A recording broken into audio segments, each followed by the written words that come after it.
punya apa namanya, misalnya anggap aja ini punya satu paper gitu ya.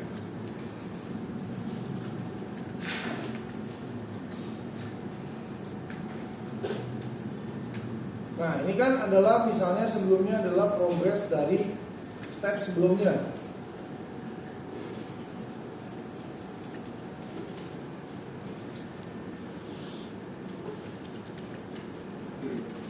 Oke, kelihatan nggak ini guys? Kelihatan. Kelihatan ya? Nah, kalian bisa ngelakuin salah satu teknik adalah misalnya ini adalah yang sebelumnya. Terus you misalnya spare some space. Terus kamu misalnya lakuin dulu. Kira-kira kamu sediain aja dulu, bikin kerangkanya. Kerangka dari marketing tools. Jadi kan sebelumnya misalnya udah ada styling segala macam gitu ya. Harusnya tulis teksnya di mana, subjudulnya di mana, dan bla bla bla.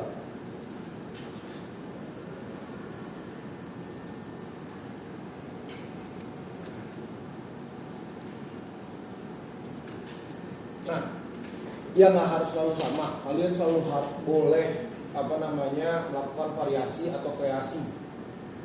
Just make sure harus ada relasi dengan si style sebelumnya. Entah itu dari warna, garis, penempatan image atau apapun itu, bisa salah satunya. Selama ketika melihat mereka masih kelihatan kayak saudara, maka buat. Ya. Nah, kamu bisa ngelakuin misalnya saya bilang pertama yang perlu kamu lakuin itu adalah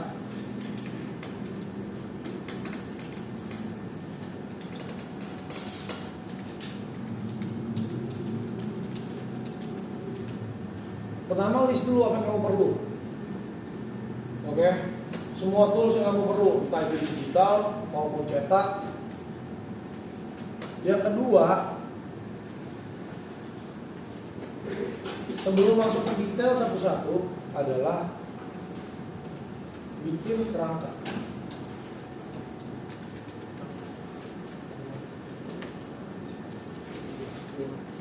Apa tuh?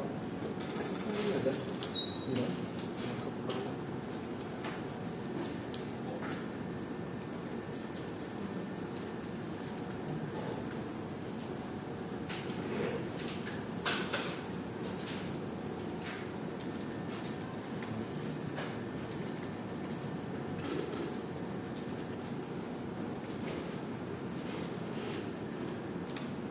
Kerangka layout. Yang dimaksud dengan kerangka layout adalah ya seperti ini. Oh, berarti nanti pertama misalnya saya mau apa dulu? Oh, saya mau media cetak. Berarti saya ada apa? Misalnya saya membuat sebuah, di sini ada poster A3. Ini bikinnya bukan di dalam sini, guys. Kamu akan bikin dengan file terpisah. Posternya itu seperti apa? Nangkap nggak? Supaya ketika di sini kamu cuma tinggal ngambil file dari si yang udah kamu buat. Entah itu kamu mau masukin yang berupa JPEG atau mau mentah-mentah kamu drag ke AI lagi, itu terserah. Kalau di JPEG-in itu menjadi mudah sebenarnya, jadi ringan karena komponennya nggak banyak. Tapi ada kelemahannya. Ketika kamu membawa itu untuk dicetak, berarti kan itu file udah fix. Ketika ada problem, ternyata bisa typo atau apa, berarti itu nggak bisa betulin. Ngerti nggak sampai sini? Ya, itu tidak dipaksakan kalian mau yang mana, just make sure, gitu loh. Nah, jadi misalnya kamu udah punya beberapa ukuran sebelumnya udah buatnya, ada poster A3, terus di sebelahnya ada flyer A5, gitu ya. Ini skalanya harus real ya guys. Kecuali nanti misalnya buat Xpander karena itu akan agak berbeda, gitu ya. Xpander mungkin ntar di segini.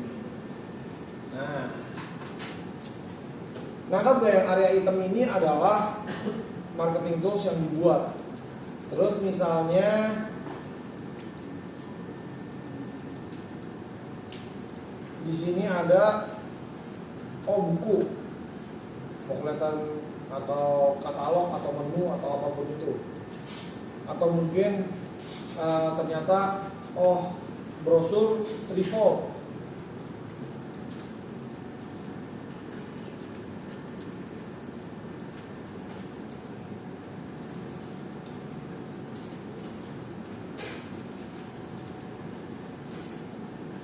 Dapat bayangannya nggak, guys? Nah, tinggal masalah yang berikutnya adalah untuk masukin ke dalam si frame. Oh Pak, itu kan gede Pak, nggak muat di kertas, of course. Makanya ketika itu kumpulin dulu tuh, ya, skalanya bareng-bareng, jadi dia nggak berubah. Nangkap nggak? Nah kalau ini misalnya masih terlalu gede, kecilin lagi dikit. Ya kalau nggak muat nggak usah dipaksa. Misalnya ya,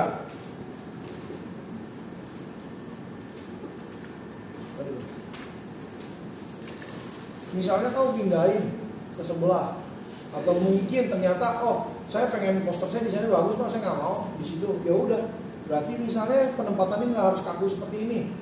Misalnya menjadi ketika dia terpisah, ini kan halaman ini akan berbeda dengan halaman ini, benar? Oke. Nah, dia membuat ternyata di gedung atau di sebuah meja gitu ya. Di sebuah meja dia kayak lagi ditaruh atau jatuh dengan visual seperti ini. Di bawahnya ada meja, atau mungkin dengan kayak misalnya mockup yang bisa kalian lihat.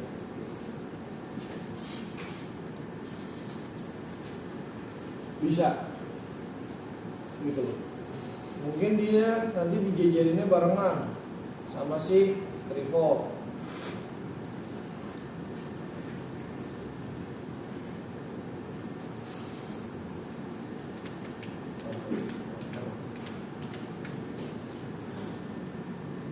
Oke, ketika mengkomposisikan jangan sampai kayak ukurannya beda-beda.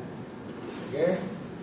Tetap, misalnya mau detail 45 derajat. Nah, digedein. Oke, misalnya segini. Brosurnya kan di sini, ini ada trifold.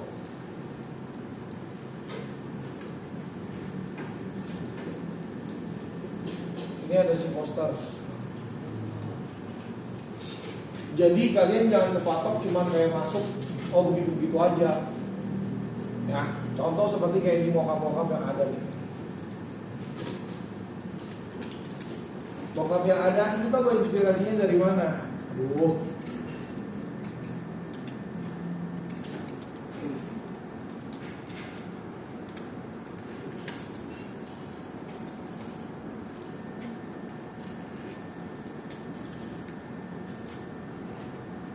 Nah, ya, ini kan yang ada yang bentuknya begini, benar gak guys? Ya. Ini kan yang standar, tapi sebenarnya dia udah rada-rada kasih value dengan ada sedikit shadow, jadi kelihatannya kayak dia pop up. Shadow ini membuat dia jadi kayak pop up. Sedangkan di pensil yang nggak ada shadow, kelihatannya kayak nempel di platformnya. Ya, ada juga yang bentuknya begini. Feel-nya beda gak? Iya. Ya, mana yang lebih bagus? Sebenarnya nggak bisa ngomong begitu, karena disesuaikan dan dikondisikan dengan komposisi layout yang akan kalian buat. Sampai sini bisa dipahami nggak? Nah, dari dua hal tersebut sebenarnya harusnya kamu udah membuka pikiran. Inilah sebenarnya yang saya maksud dengan ekspektasi. Dari sini naik lagi, nih. Apa yang bikin beda value-nya? Ada yang paham nggak? Apa yang bikin beda value-nya dari sini? Jadi pertama bikinnya begini, terus naik level lagi. Ngerti gak ini? Ini kenapa naik level? Ada yang bisa jawab gak?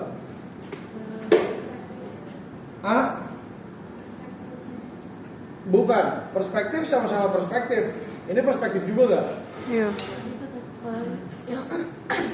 Kalau yang itu tuh kayak pas yang amplopnya itu loh Pak. Yang amplop kartu itu jadi kayak lebih realistis lagi. Bukan. Tapi sebenarnya sesimpel backgroundnya bukan putih. Barusan Iya mau nggak? jawab kayak gitu. Feel-nya beda gak? Iya. Baru mau jawab sebenarnya gitu. cuma permainan Baru gue mau jawab kayak sederhana. gitu, Kalian Sri. susah pergi ke Mars untuk dapat idenya, nangkap gak? Cuman tweak dari hal-hal kayak gitu, efeknya atau impactnya itu beda-beda. Ekspektasi dan harapan saya, kalian itu ketika ngeliat referensi, bukan cuma kayak, yang ini bagus, yang itu bagus. Perhatiin di sini tuh ada levelingnya. Mana yang paling standar sampai yang paling bagus yang kalian suka. Lihat perbedaannya itu apa, ada apa di dalam sana, sehingga membuat dia levelnya jadi naik. Contoh ya, ini saya kasih tau kalian. Ini pas pertama, penempatannya dari atas, bener gak? Iya. Ya, semua jadi kelihatan flat dan bla bla bla. Background putih, bener gak? Iya. Naik nih. Oh, udah rada-rada miring. Jadi lebih menarik gak bentuknya? Iya. Karena shape-nya lebih kelihatan, bener gak? Iya. Ya kan? Nah, itu leveling 2. Naik lagi. Ketika dikasih background dengan graphical yang bentuknya juga udah 3D, maksudnya udah perspektif, udah menarik, tambahan ada mood dari si brandnya. Walaupun ini sekedar cuman slash sederhana, tapi feel-nya udah beda kan daripada putih. Iya. Nah, enggak. Nah, terus kamu bisa ngeliat lagi terus turun di bawah ada kayak gimana, ada kayak gimana. Nah, ternyata flat dengan menggunakan background juga bagus juga nggak? Bagus. Tapi kenapa dia bisa bagus? Sebenarnya literally bukan cuma karena itu. Kamu terus masukin pas, saya udah ngeliat terus saya masukin brand saya ke jelek jadinya. Berarti kamu harus lihat lebih detail lagi. Komposisi di dalamnya lihat. Ketika merah permen ketemu sama kuning permen, jadinya kelihatannya warnanya candy colors dipadukan dengan font yang agak-agak natural atau fun, sehingga komposisinya menjadi benar dan enak. Nangkap gak? Sebenarnya bukan kayak biar enak dilihat aja pak, tapi di dalamnya itu kalian bisa ngatur. Kenapa? Karena coba lihat, ini tuh dia mau bikinnya feels-nya itu adalah fun, ya gak? Ceria, cheerful, sehingga warna-warnanya begini. Seungu-ungunya bukan kayak ungu janda, tapi ungu candy colors. Aduh, cukup kelihatan kan? Ya kan, beda kan sama ungu yang benar-benar literally ungu, nggak tahu? Iya, beda. Terus perhatiin, di blend-blend kayak gini sekarang lihat dari tadi, yang flat color sama yang gradient, lebih modern mana? Nah, gak bisa nentuin, tapi kamu lihat aja, ini kelihatannya kayak tahun berapa gak? Kayak tahun 2000-an gak? Iya. Boring gak ngeliatnya? Iya. Nah, ketika ngeliat yang tadi enak gak? Iya. Nah, berarti dari situ kamu harus belajar. Ini nih, ketika ini enak, coba tanya sama teman. Lu menurut lu bisa di mana? Yang ini. Ini majority. Berarti itu tren. Itu adalah style yang lagi digemari. Ketika you bikin dengan style tersebut, akan lebih mudah diterima orang pada masanya. Nangkep gak? Sesimpel itu guys, nyari referensi. Bukan cuma kayak ngeliat, wih mana nih yang bagus, mana yang mau gua pakai. Itu kebanyakan yang dilakukan sama kalian. Bener gak? Itu salah metode. Metode yang dilihat harus seperti itu. Yang diambil itu intisarinya, bukan kulitnya. Oh iya, ngikutin tapi nggak tahu kenapa. Beda cara kamu mempresentasikannya ketika kamu mengerti. Karena enggak? Karena dia harus dibikin berbentuk 3D dan bla bla bla. Kamu juga jadi lebih confident karena you know. Sampai sini bisa dipahami 10-2? Nah, sama halnya seperti nanti kamu mencari referensi yang lain gitu ya. Nah, ada lagi nih, tuh. Ternyata dari flat ada satu yang miring. Menarik juga gak? Iya, menarik. Nah, dapat ide lagi. Itu semua intisari itu bisa kamu aplikasikan dan kamu coba-coba di punya komposisi kamu. Sama halnya seperti kamu mencari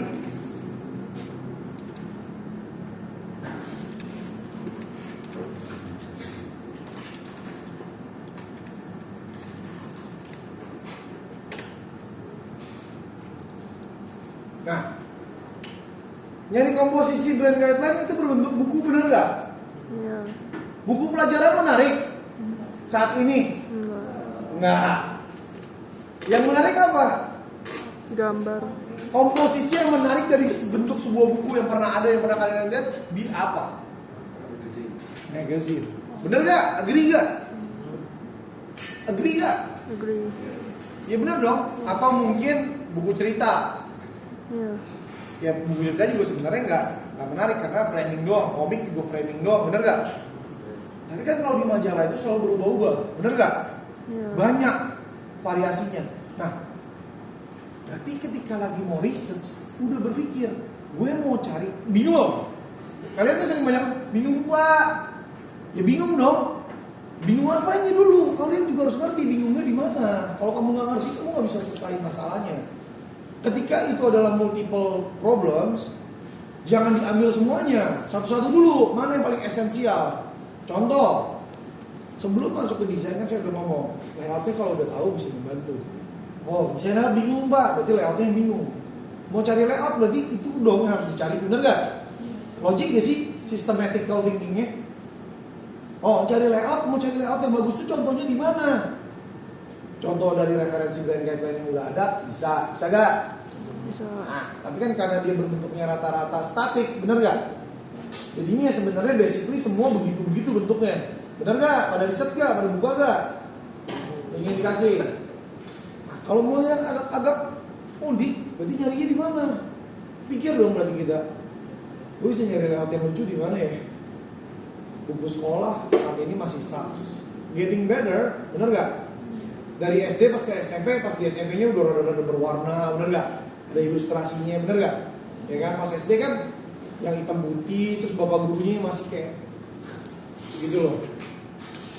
Tapi masih belum dong, berarti buku cerita nggak bisa, komik nggak bisa, majalah. Ya mungkin ada hal lain, e-book atau apa, silakan. Atau mungkin kalau nggak dari bentuk buku, bisa dari yang cuman kotesan, layout poster kah, atau apapun itu bisa menjadi inspirasi. Ketika kamu nyarinya adalah inspirasinya, referensi sekecil apapun itu akan menstimulasi otak kamu dan ngasih ide. Karena bukan ngambil yang kayak gini nih, udah kamu pilih aja, pasti ada rasa kayak bener gak ya? Bener gak? Ya. Paham gak? Kira-kira bisa paham gak? Ya kenapa saya bahas ini? Karena saya lihat kayaknya kalian masih kurang salah gitu menggunakan referensi. Kalau kamu nggak benerin cara menggunakan referensinya, sampai kelas 12 kalau misalnya kamu selamat karena hoki juga, hidup kamu akan jadi living hell. Karena setiap kali ada project kamu masih kebingungan, stres. Sebenarnya simple loh. Dari penjabaran saya tadi tentang layout stationery aja, simple gak? Nggak scroll sampai banyak-banyak tuh, kalian udah sampai scroll 1000 website kali. Bener gak? Ya berarti adalah sebenarnya bukan seberapa banyaknya, tapi seberapa kamu bisa mengambil intisari dari setiap referensi yang kalian lihat. Bisa dipahami 10-2? Nah, balik ke sini ya. Nah, jadi misalnya nih layout sebuah majalah. Nih, ketika ngeliat begini, ya. Sir, apa yang kamu sekedar masalah kemarin banyak kan? Ketika progres, saya ngomong muka ganti, bener gak? Iya. Coba lihat dong. Ketika kayak begini, ini foto orang lain nih. Kalau kita ngeliat muka sendiri mungkin agak-agak nggak bisa gitu ya. Kita lihat orang lain. Apa yang kamu rasa ketika melihat ekspresi seperti ini? Elegan. Hah? Elegan. Telegram. Elegan. Ekspresi. Saya belum ngomong setup nih. Oke, kalau dia pakai bajunya biru, rapi dan segala macam, rambutnya dikelilisin, elegan. Si Robert De Niro kelihatan rich man atau berkelas. Tapi kamu lihat mukanya. Nah, ada rasa insecure, Iya. sedih, a hidden feeling inside. Nah, kalau kamu menggunakan ekspresi ini untuk menonjolkan kamu sebagai pemilik sebuah perusahaan, tepat atau tidak? Enggak. Ngerti gak? Nah, sekarang contoh ya, saya kasih lagi ekspresi. Sebenarnya nyarinya gimana ngeliat ekspresi? Gampang.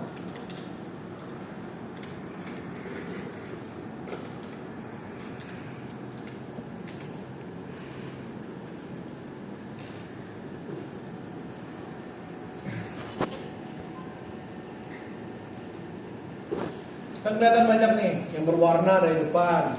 Ini kan tipikal, bener gak? Terus kalau melihat dia rasanya gimana? Nah, Bosen. ini kalau begini gimana? Nah, agak-agak songong, bener gak? Iya. Karena chinnya naik. Ya karena mungkin dia mau menjabarkan diri dia sebagai rapper, pelakon rapper mungkin begitu. Terus lihat kelihatan lagi. Ini gimana? Anggun. Nah, kelihatannya sensual, bener gak? Iya. Dia emang, ya kebetulan memang dia cakep gitu ya. Jadi Ya mungkin dia menonjolkan si cakepnya itu untuk menjual diri dia. Ngejual dalam artian bukannya in a negative way ya, tapi untuk memarket diri kalian. Karena di dalam persaingan ya kita emang ngejual diri kita, benar nggak? Ya entah itu dari skillnya, appearance kita, udah pasti itu efek semua. Nangkap ya? Nah, ketika dibikin begini gimana? Terus kemarin ada yang lagi main basket, benar nggak? Ada yang lagi main bola, nggak salah. Tapi yang paling penting adalah message yang mau disampaikan itu apa? Kalau kamu mau dibikin kayak orang kreatif, berarti kita lihat contoh kalau desainer pakai profilnya kayak gimana. Rata-rata pasti mukanya tuh humble. Ya kalau ada smile, kalau nggak smile, ya udah terus rata-rata BW gitu sih. BW black and white. Oh. Supaya kesannya tuh lebih apa ya? Ada emotional touch sebenarnya. BW itu describe more colors sebenarnya daripada kamu berwarna banget. Gitu. Itu desainer biasanya rata-rata gitu. Terus biasanya backgroundnya ya sosok profesional lah. Kadang-kadang library atau mungkin di studio ya. Kalau nggak tahu nama-nama desainer kamu bisa ketik famous graphic designer terkeluar. Lihat profilnya kayak apa. Kalau saya biasanya linknya dari kita anggap aja deh yang paling kita kenal, yang paling tahu. Steve Jobs tahu nggak?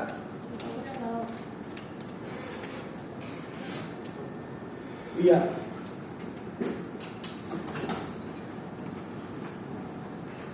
Profesionalnya kelihatan nggak? Seandainya nggak bisa menjabarkan juga, dia udah ngelakuin pose ini, orang lain melihat dia cukup terkenal nggak? Iya. Iya kan? Orang lain udah melihat ketika you mimik itu dalam artian bukan literally sama kan kamu foto gini juga nggak harus gitu loh. Bisa cari cara. Orang akan mulai terbiasa dengan pose itu untuk representatif seperti karakter yang dia pernah lihat. Steve Jobs apa? Selalu think outside the box. Benar gak? Terus orangnya persistence. Lihat persistennya mana? Kalau kamu lihat, ya ini sebenarnya adalah kalau mau dilihat lebih detail tentang ekspresi manusia, itu ada di pelajaran psikologi harusnya. Ya, basically di pelajaran saya, kita nggak usah ngomong psikologi, kita ngomongnya langsung pakai logik aja. Contoh. Kenapa ini bisa kelihatan profesional? Lihat tatap matanya. Tegas straight to the front. Ngerti gak? Terus lihat, walaupun diambil dari samping, pundaknya itu tegak. Nah berarti ketika foto, kalian juga tahu. Misalnya biasa begini foto nih. Duduk nih. Duduk, foto, bisa. Nah ini, kalau masalah pose, tadi saya tanya sama Pak Moses ya. Sama begini beda gak? Beda. Nah, gestur gitu. Terus apa namanya? Lihat efek cahayanya atau lightingnya. Semua sisi terangnya di sini. In the frame, sehingga orang nggak notice sama yang lain. Fokus. A bit smile menunjukkan interaksi atau mengundang. Nangkap nggak? Nah jadi banyak nih, balik dari layout ketika nggak sengaja ketemu apa, linknya bisa kemana-mana. Oh sebelahnya ternyata menggunakan spesimen gede, terlihat lebih apa? Fashionable nggak? Iya. Nah berarti walaupun kamu bukan brand fashion, kamu bisa mengimplikasikan itu untuk membuat variatif di dekorasi layout kalian. Ya. Oh ternyata tulisan di belakang cuma ada pentul bulat begini doang. Beda gak efeknya? Salah, itu bukan cuma pentul bulat. Ini udah dipikirin matang-matang komposisi warnanya. Perwarnaan Tosca muda dan peach ini perfect combine ya. Ini apply untuk fashion. Coba itu taruh makanan.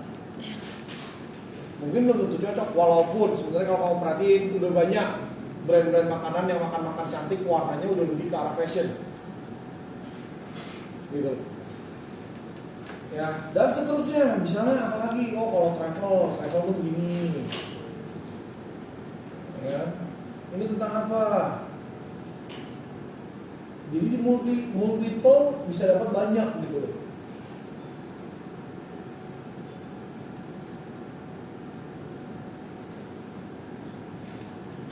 Dan seterusnya.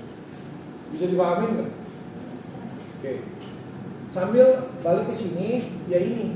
Jadi kalau misalnya kamu belum ada desainnya, nggak apa-apa. Bikin dulu nih kerangka. Kali-kali dari sana bisa mendapat inspirasi. Tinggal bolak-balik aja sih sebenarnya guys. Ketika mentok di satu jalan, coba dibalik. Kalau gue pakai cara yang lain. Itu yang disebut sebenarnya dengan istilahnya adalah zoom in, zoom out. Nangkap nggak? Ketika melihat sesuatu dari jauh, ini terlihat seperti ini. Ketika melihat dari dekat, ini akan berbeda. Nangkap nggak? In giving a new angle atau new perspective of ideas. Sesimpel itu. Jadi sebenarnya you nggak perlu keluar angkasa. Nangkap nggak? Nah, jadi saya mau ya buat hari Jumat, saya nggak expect semuanya udah selesai konten. Nah, yang saya maksud dengan konten adalah isi desain si poster itu seperti apa. Nangkap nggak? Saya nggak expect finish, tapi sudah berbentuk. Jadi yang kalian perlu untuk hari Jumat adalah pertama saya mau udah terlayout. Ini placementnya di mana, kamu pakai apa. Dalamnya itu kira-kira kamu udah punya rencana bakal kayak gimana. Yang paling penting adalah komunikasi, informasi apa yang mau kamu sampaikan melalui media tersebut. Nangkep gak? Itu desainnya belum selesai atau kamu juga merasa belum puas, nggak apa-apa. Itu ntar kita talk together. Jadi hari Jumat, you nggak akan presentasi lagi. Sama yang kita lakuin ketika pertama kali kamu selesai logo structure. You akan satu-satu datang, ayah akan panggil. Satu orang itu durasinya adalah 4 menit. Oke, paham? Supaya semuanya kebagian. Terus kalau mau enak lagi, mendingan sih udah print. Kamu nggak usah print dari depan, print yang di bagian ini. Tapi udah depan belakang. Nah, saran saya untuk hemat, nggak usah pakai kertas yang udah real. Pakai HVS aja murah. Di printer rumah kalau yang punya printer, kalau nggak punya printer ya udah sekalian keluar sih lain cerita ya. Atau mungkin bisa print di sekolah, tapi bukan mepet-mepet, nangkap nggak? Ya. Again, still stand. Kalau kamu mau print di sekolah, harganya nggak semahal ketika mepet. Mepet itu sengaja kita naik-naikin, nangkap nggak? Kalau emang nggak punya printer. Nah, caranya adalah kamu atur halamannya, silakan HVS-nya tempel depan belakang, ntar baru dilipat. Nangkap nggak? Jadi kita langsung bisa kelihatan. Kamu pun itu melatih untuk kamu bisa ngebayangin bentuk buku itu kayak apa. Gitu. Nangkap nggak? Ya. Itu cuma. Oke. Terus jangan lupa besok ada event Valentine, kita ngasih dikit. Oke. So have fun for tomorrow. Gak kedengeran, Vio.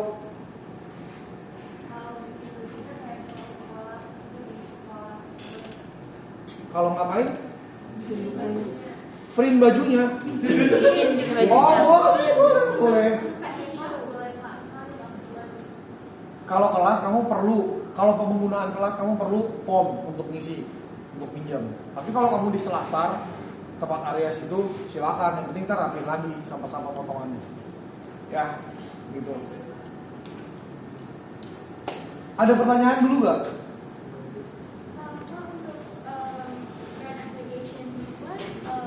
Kita bisa desain gimana gitu loh, kan kayak di situ kan ada tulisan kayak misalnya kayak brand application. Tapi kalau kita nggak pakai itu, terus ada brand applicationnya aja kayak bengkel orang lain, kayak kita take inspiration from that itu atau?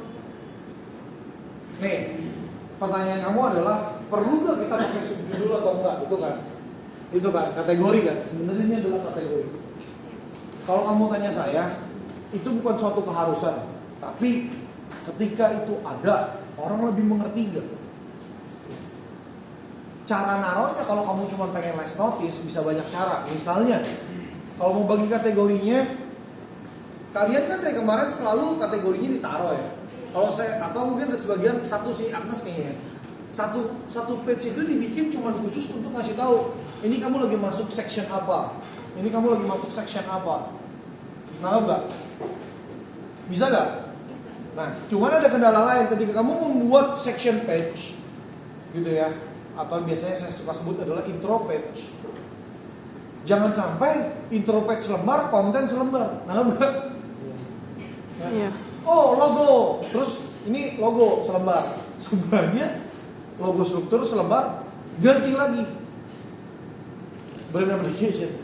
Jadinya jangan sampai kayak desainnya itu, oh intro page-nya lebih banyak dibandingin kontennya. Nggak gak? Ngerti gak guys? Jadi make sure kalau you pakai intro page, kontennya itu minimal lebih banyak dan lebih dominan daripada ini intro page. Anggap kalau memang, nah misalnya contoh you udah ketemu referensi penempatannya gitu, tapi you mau taruh posternya misalnya. Terus you kan nggak mungkin dong Pak, saya tulis di sini desain poster, misalnya gitu, ya kan? Ya mungkin aja kecil tapi jadi bagiannya, misalnya. Coba itu you dapat bentar.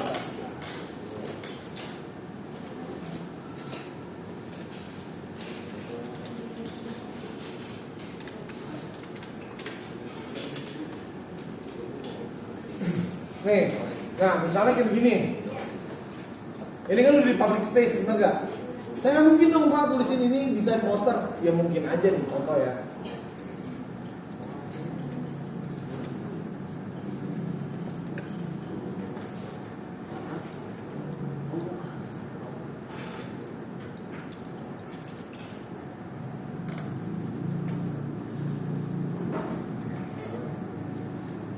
Guys, saya udah pelajarin kalian clipping mask, udah kan? Clipping mas. Udah, nggak mungkin. Di AI. Iya di AI dan Photoshop. AI belum. Nih, aduh, sumpah, ya udah deh, saya jelasin ulang. Ini kamu bisa misalnya memasukin dia ke dalam bentuk bintang.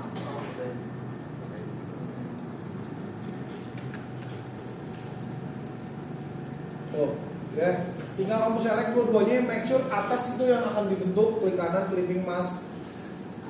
Ini masa belum? Udah. Belum Pak, belum. Nah sekarang udah tahu belum?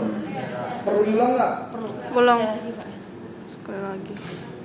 Intinya dari segala sesuatu, bukan cuma image, itu mau teks atau apapun itu ya.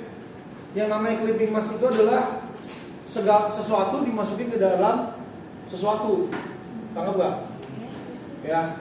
Nah jadi misalnya saya punya image ini, saya mau masukin dia ke dalam si bintang. Perhatiin, yang dimasukin posisinya di bawah. Atas itu adalah bentuk terakhir yang kamu mau. Caranya kamu tinggal select dua-duanya, klik kanan, make clipping mask. Lalu. Terus kok bisa mau di dalamnya, Pak? Hah? Bisa mau dalamnya digeser-geser gitu. Mau digeser-geser, kamu klik dulu, double klik, ya kan? Gitu. Ketika udah masuk isolate, geser. Mau gedein, kecilin juga bisa.